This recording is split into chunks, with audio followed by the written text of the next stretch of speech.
Hello guys, চলো আজকে তোমাদের সঙ্গে শেয়ার করি হলদিবাড়ি যাওয়ার জার্নিটা। তাই ব্যাগ নিয়ে বেরোই পড়ি বিকেলে ট্রেনে যাওয়ার জন্য। তারপর হাঁটতে হাঁটতে আমরা চলে আসি মেন রোডে। এখান থেকে টোটো নিয়ে জেঠিমাকে বাই বাই করে আমরা বেরোই পড়ি জংশনে যাওয়ার জন্য। জংশনে এসে টিকিট কেটে নিই হলদিবাড়ি যাওয়ার জন্য। তো গাইস, এখান থেকে শুরু হবে আমাদের ট্রেনের জার্নি। আমরা প্রায় জংশনে 1 ঘন্টা আগে পৌঁছাই। তাই নিজের ইচ্ছে মতন ভালো সিট দেখে বসে পড়ি।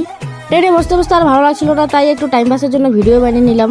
বেশ টাইম পাসটা আমার ভালোই হইলো। কয়েকটা হেবলাহেবলি ভিডিও বানায়। গাইজ অনেকদিন পরে হলদিবাড়ি যাচ্ছি, তাই অনেক এক্সাইটেড হলদিবাড়ি যাওয়ার জন্য। ফাইনালি ট্রেনটা ছেড়েই দিল। গাইজ আমরা যাচ্ছি 5 জন, আর 5 জনে 5 ধরনের অ্যাক্টিভিটি করা শুরু করে দিয়েছে।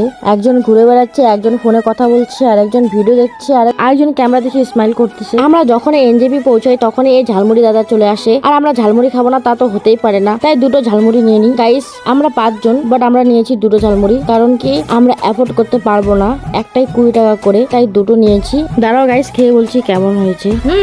দারুণ খেতে। দেখা হচ্ছে নেক্সট পার্টে। Bye bye.